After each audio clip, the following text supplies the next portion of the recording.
Sore ini istana lagi bikin heboh nasional. Presiden Prabowo resmi merangkul Said Iqbal, Presiden Buruh, menjadi penasihat khusus bidang ketenagakerjaan dan kesejahteraan buruh. Langkah ini langsung memicu reaksi beragam.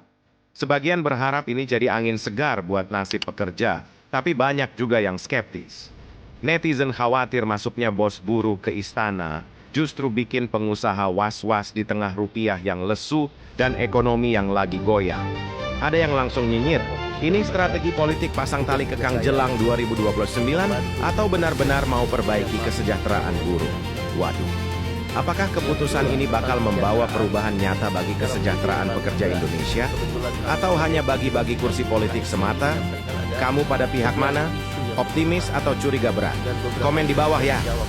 Dan sudah dilaksanakan. Dan mudah-mudahan dengan hadirnya saya bisa menambah empowerment, kesadaran untuk membangun Indonesia yang lebih sejahtera. Demikian. Saya pikir demikian.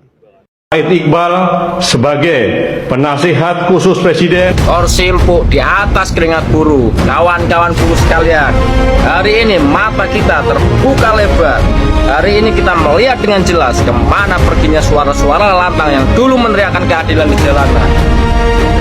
Kemarin kita diminta diam, kemarin kita dilarang turun ke jalan, alasannya demi kondusivitas, alasannya demi strategi. Tapi hari ini tabir itu resmi terbuka. Diamnya buruh ternyata menjadi karpet merah bagi seorang pemimpin untuk melangkah ke istana. Di mana hati nurani? Wahai kau Said Iqbal, kamu menukar keringat, air mata, dan perjuangan jutaan buruh yang tercekik Omnibus Law demi sebuah jabatan penasihat khusus Presiden. Apakah kursi empuk istana itu begitu manis sampai-sampai kamu tega membungkam suara saudaramu sendiri? Kawan-kawan, seorang pejuang buruh sejati berdiri di barisan paling depan bersama rakyat, bukan duduk manis menjadi tameng penguasa. Jabatanmu hari ini bukan simbol kemenangan buruh, melainkan monumen pengkhianatan terhadap gerakan buruh Indonesia. Kami boleh bangga dengan pelantikanmu hari ini, tapi ingat, sejarah akan mencatat kamu naik ke istana dengan cara menginjak-injak pundak kelas pekerja yang kamu janjikan kesejahteraan. Buruh bersatu tak bisa dikalahkan. Pengkhianat buruh tak akan kita lupakan. Lawan.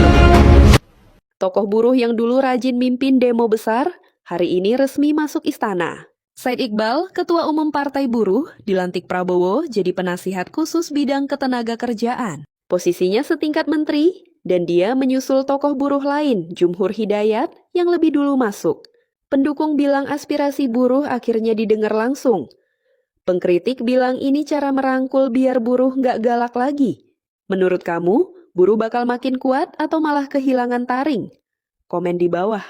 Presiden Republik Indonesia Prabowo Subianto akan melantik Presiden Konferensi Serikat Pekerja Indonesia (KSPI) Said Iqbal di Istana Kepresidenan Jakarta, Senin sore, 8 Juni 2026. Saat dihubungi, Said membenarkan informasi tersebut. Ia mengaku mendapat informasi soal pelantikan ini dari Sekretaris Kabinet Teddy Indrawijaya, posisinya sebagai penasihat khusus Presiden Republik Indonesia bidang ketenagakerjaan. Selain Said, Presiden Prabowo juga akan melantik Nanik Sudaryati Deyang sebagai Kepala Badan Gizi Nasional (BGN) di Istana Kepresidenan sore ini.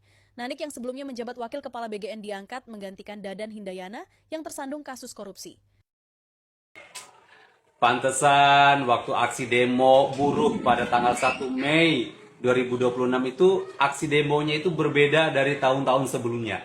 Ternyata dia sudah diincar supaya masuk kabinet. Jelas lembaga kira ono maling dikasih ucapan selamat ini negara apa jane? Kok bisa orang yang sudah merugikan negara, korupsi miliaran, triliunan, kok bisa diberi ucapan selamat itu? Selamat untuk apa? Selamat untuk apa? Kan sudah jelas merugikan negara, korupsi uang negara. Ini yang justru perlu dicurigai lembaganya. Jelas lembaganya perlu dicurigai, fatal ini, gak masuk akal. Wayal. Ini negara apa ini? Yang blunder dan yang dikhawatirkan netizen hari ini benar-benar terjadi. MBG memang tujuannya makan bergizi gratis, tapi maling berkedok gizi nyata adanya. Bisa dilihat sendiri, ini pentolannya, ini bahkan kepalanya. Apakah tubuhnya di bawah-bawahnya itu sama seperti itu? Nah, ini yang perlu Presiden sidak dan harus benar-benar bersikap supaya tujuan daripada makan bergizi gratis ini nyata benar-benar adanya. Ini baru permulaan. Silakan Pak Presiden, silakan dibersihkan semua. Yayasan, mitra, pemasok, itu semua perlu dilakukan pembersihan. Presiden pernah bilang, daripada uang dikorupsi, mending diberikan kepada anak-anak untuk makan bergizi gratis. Tapi nyatanya, bagaimana pelaksana? Bahkan kepalanya sendiri yang memulai. Dan yang dibawanya seperti apa? Netizen hari ini terbukti sikat habis. Saat ini dolar sudah tembus 18.197 rupiah. Mau jadi apa negara ini? Ya, rupiah semakin lemah. Kemungkinan akan tembus di atas 20.000 itu pun bisa terjadi. Dan isu akan adanya chaos atau rusuh bulan Juli pun bisa terjadi. Karena rakyat sudah marah. Situasi negara pun sudah berat, ekonomi pun sudah berat. Ya, ini bukan masalah fundamental lagi, bukan masalah oposisi yang sakit hati kalah pilpres, bukan. Ini masalah trust, kepercayaan rakyat kepada pemerintah itu sudah tidak ada. Terlebih dengan banyak-banyaknya menteri-menteri, pejabat-pejabat negara yang bermasalah, berkasus, semakin tidak adanya kepercayaan rakyat kepada pemimpinnya, kepada pemerintah. Kecuali seorang Presiden Prabowo Subianto, berani mengambil sikap yang sangat ekstrim. Ini kalau dia punya nyali ya, kalau dia punya nyali gitu loh. Dia demisionerkan semua kementerian-kementerian itu, menterinya diganti, wamennya diganti. Tidak usah pakai wamen deh, nggak butuh wamen. Banyak-banyak wamen buat apa? Buang-buang anggaran negara aja untuk bayar gaji mereka. Mereka minim prestasi, nggak ada kinerjanya, ya, nggak usah gitu loh. Itu kalau seorang Prabowo Subianto punya nyali, dia minta menteri-menterinya mundur. Walaupun itu dari partai koalisi sekalipun. Itu apa? Itu nanti pelan-pelan rakyat akan melihat, oh iya seorang presiden berani bersikap demi menyelamatkan bangsa dan negara dan rakyat. Dan kepada menteri-menteri yang minim prestasi ini, yang gak ada kualitasnya ini, kalian mundur, tahu diri aja kalian. Ya. Daripada kalian duduk jadi menteri gak ada kerjanya, cuma gitu-gitu aja, demi menyelamatkan bangsa dan negara. Ya, ganti menteri dalam negeri, ganti menteri luar negeri, dan ganti Menhan. Karena 3 kementerian ini yang sangat penting untuk negara ya. Lalu diperkecil semua.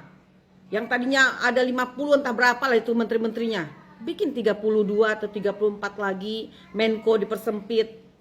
Ini diperlebar.